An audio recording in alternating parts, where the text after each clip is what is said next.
My name is Margaret, and I'm 73 years old.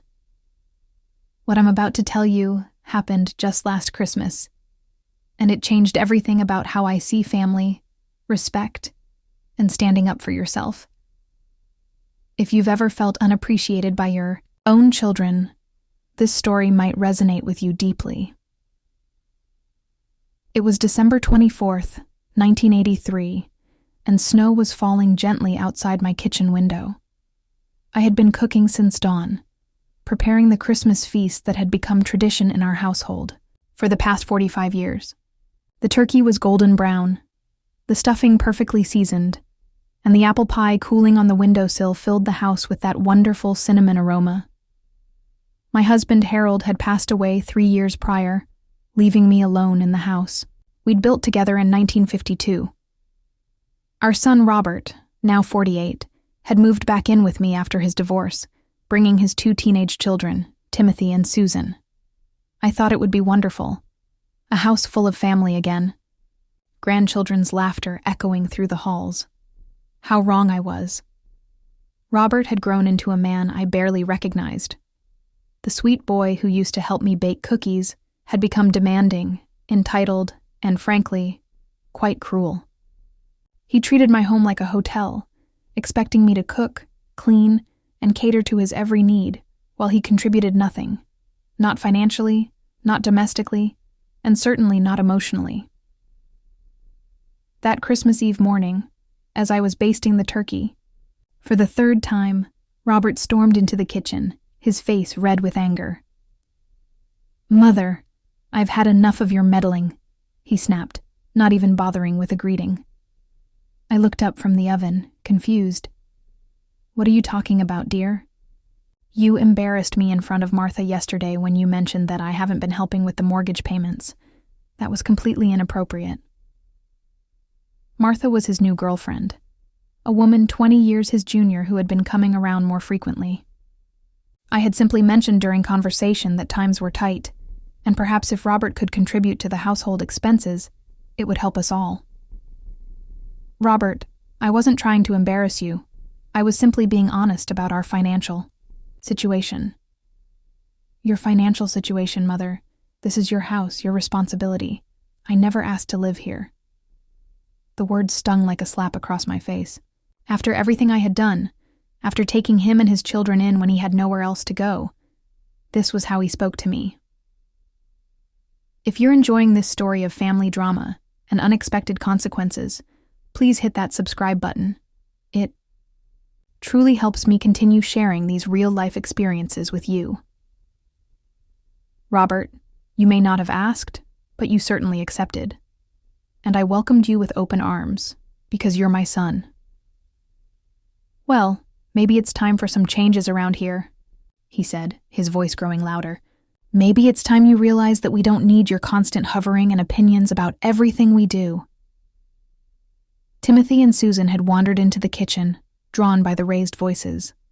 At 15 and 17, they were old enough to understand the tension, but young enough to look uncomfortable. "What's going on?" Susan asked quietly. "Your grandmother thinks she can run everyone's life," Robert said, his voice dripping with disdain. "She thinks because she owns this house, she can tell us all what to do." "I've never told you what to do, Robert. I've asked for basic respect and consideration." "Respect?" He laughed bitterly. "You want respect? Here's some respect for you. Mother, why don't you pack a bag and spend Christmas somewhere else? Give us all a break from your constant nagging." The kitchen fell silent except for the gentle humming of the oven. Timothy and Susan stood frozen, their eyes wide with shock. I felt my heart breaking into 1,000 pieces, not just from the words, but from the realization that this was who my son had become. "You want me to leave my own home on Christmas Eve?" I asked, my voice barely above a whisper. "That's exactly what I want. Go stay with your sister Dorothy, or book a hotel room. I don't care. Just give us one peaceful Christmas without your drama." I looked at my grandchildren, hoping to see some objection, some defense of their grandmother. but they remained silent, their eyes cast downward. I realized then that Robert had probably been poisoning them against me for months. Something inside me shifted in that moment. For 73 years, I had been the peacekeeper, the one who sacrificed, who bent over backward to keep everyone happy. I had raised Robert as a single mother during the war years when Harold was overseas. I had worked 2 jobs to put him through college. I had opened my home to him when his marriage fell apart, never asking for anything in return except basic, human decency. And this was my reward. Very well, I said, surprising myself with the steadiness of my voice. If that's what you want, Robert, then that's what you'll get. I walked calmly to the hall closet and retrieved my winter coat and my purse. From my purse, I took out my key ring, the keys to the house, the car, and the safety deposit box. Margaret, what are you doing? Robert asked, and I could hear a note of uncertainty creeping into his voice. I'm giving you exactly what you asked for, son. A Christmas without me. I walked to the front door and turned back to face him. But since you want me out of my own home, you'll need to remember a few things. This house is in my name. The utilities are in my name. The car in the driveway is registered to me. And most importantly, the keys you'll need to get back in are going with me. Robert's face went pale. Mother, don't be ridiculous. You can't just... I can't just what? Leave my own home when my own son tells me to? Watch me. And with that, I walked out into the snowy Christmas Eve, leaving behind the house filled with the aroma of the dinner I'd spent all day preparing, and the sound of my son calling my name with a panic I'd never heard before. Make sure to follow along for the rest of this incredible story. Your support means everything to me.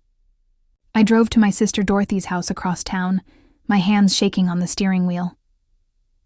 Dorothy, bless her heart, took one look at my face and knew something terrible had happened. Over hot tea and Christmas cookies, I told her everything. Margaret, I'm so proud of you, she said, squeezing my hand. It's about time you stood up to that boy. He's been taking advantage of your kindness for far too long. But Dorothy, what if I've made a terrible mistake?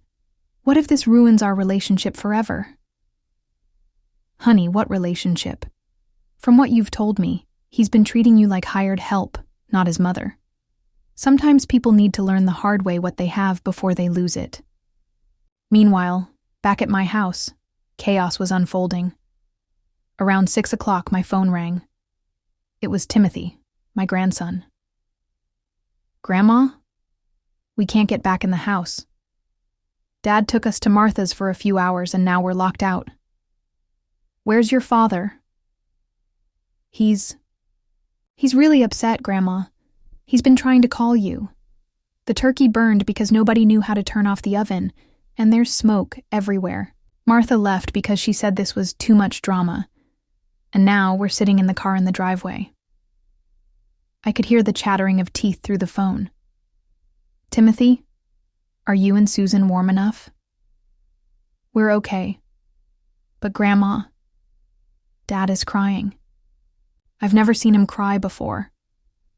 My heart ached, but I knew I couldn't cave in so easily. Timothy, put your father on the phone. There was a shuffling sound, and then Robert's voice, smaller and more broken than I'd heard since he was a child. Mom, I'm so sorry. Please come home. We can't get in, and everything's ruined, and I don't know what to do. Robert, do you remember when you were 8 years old and you told me you hated me because I wouldn't let you have ice cream for dinner? Mom, this isn't the time for... Do you remember what happened next? A long pause. You sent me to my room without dinner. And do you remember what you learned from that? Another pause, longer this time. That actions have consequences. That's right, son. And today, you told me to leave my own home on Christmas Eve. You spoke to me with such disrespect and cruelty that I barely recognized the boy I raised. So now you're learning that actions have consequences. Mom, please. The kids are cold, and I don't have anywhere else to go. I'll apologize. I'll do whatever you want. Just please come home.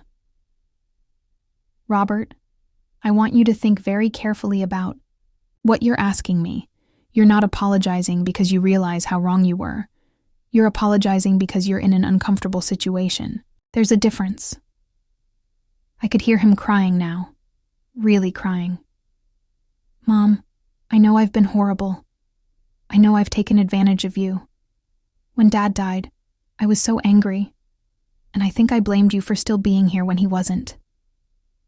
I know that's not fair, and I know it's not right, but I didn't know how to deal with my grief and my failures, so I took it out on you. I'm so sorry. Those words, the acknowledgement of his grief, his pain, his misdirected anger, those were the words I'd been waiting 3 years to hear. Robert, your father's death was hard on all of us, but that doesn't give you the right to treat me like I'm worthless. I know, Mom. I know. And I've been teaching the kids that it's okay to disrespect you too. And that's not the man I want to be. And it's not the father I want to be. I looked at Dorothy, who had been listening to my side of the conversation. She nodded encouragingly. Robert, if I come home tonight, things are going to change. This is my house, and I deserve to be treated with respect in it. If you want to continue living here, you'll contribute to the household expenses, you'll help with the chores, and you'll speak to me with the kindness I've always shown you. And most importantly, you'll teach Timothy and Susan to do the same. Yes, Mom. Anything. I promise. And Robert, we're going to have a long conversation about your grief and your anger, because I think you need help processing Dad's death, and I want to help you do that. Okay, Mom. Thank you. Thank you for not giving up on me. When I arrived back at the house 2 hours later, I found them waiting on the front porch, bundled in blankets they'd retrieved from the car. The sight of my family, looking so small and vulnerable in the glow of the Christmas lights, broke my heart all over again. But as I unlocked the door and we all filed inside, I felt something I hadn't felt in 3 years. Hope. The turkey was indeed ruined, and the kitchen was a mess. But we ordered Chinese food and ate it by candlelight, sharing stories and laughing in a way we hadn't done since Harold's death. Timothy and Susan both apologized for their silence earlier, admitting they'd been afraid to speak up, but knew their grandmother didn't deserve such treatment. Don't forget to subscribe to hear more stories like this, real experiences from real people who've learned that sometimes you have to stand up for yourself, even with family. That night changed everything. Robert started seeing a grief counselor and began contributing $500 a month to household expenses. He took over the yard work and helped with grocery shopping. More importantly, he started talking to me again. Really talking, like we used to when he was younger. The children's attitudes shifted dramatically too. Susan started helping me with cooking, and Timothy began doing small repairs around the house without being asked.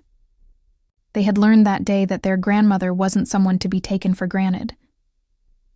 But perhaps the most significant change was in me. For the first time in my life, I had stood up for myself in a way that demanded respect, rather than simply hoping for it. I learned that sometimes love means setting boundaries, even when it's painful. 6 months later, Robert met a wonderful woman named Patricia, age-appropriate and kind, who treated me with the respect I deserved. When they married the following year, I didn't just give them my blessing. I helped plan the wedding, because our relationship had been rebuilt on a foundation of mutual respect rather than obligation. Timothy is now in college, studying engineering, and he calls me every Sunday just to chat. Susan is a senior in high school and has learned to cook many of my recipes. She says she wants to carry on our family traditions, but she also wants to make sure she never takes anyone's kindness for granted the way her family had taken mine. Robert still lives with me, But now it's a choice we both make gladly, rather than an arrangement born of desperation. We've had many conversations about Harold, about grief, about family, and about forgiveness. He's become the son I always knew he could be, and I've become the mother who knows her own worth. Looking back, that Christmas Eve was one of the most painful nights of my life, but it was also one of the most important. Sometimes the people we love need to lose us, even temporarily, to realize what we mean to them.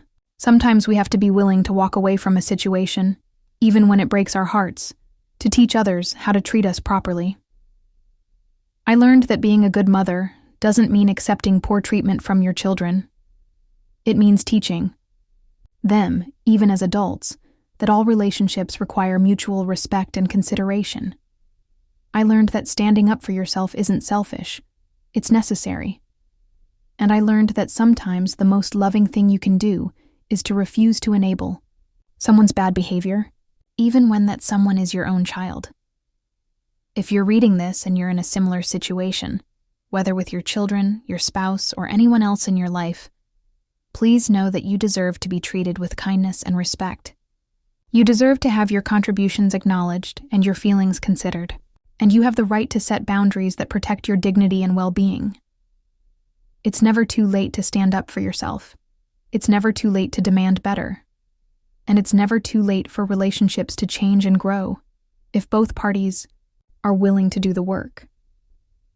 That Christmas Eve taught me that sometimes you have to be willing to lose everything to gain what truly matters. And what truly matters isn't a roof over your head or food on your table.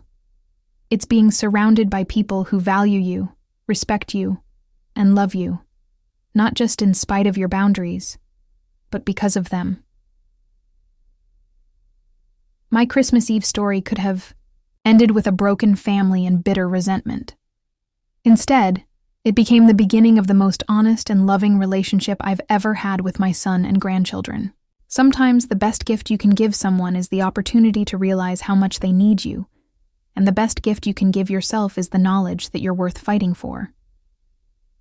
3 years later, we still talk about that Christmas Eve, not as a family tragedy, but as the night our family learned how to really love each other. Because real love isn't just about being there for someone no matter what they do to you. Real love is about caring enough to teach them how to be better, even when it costs you something.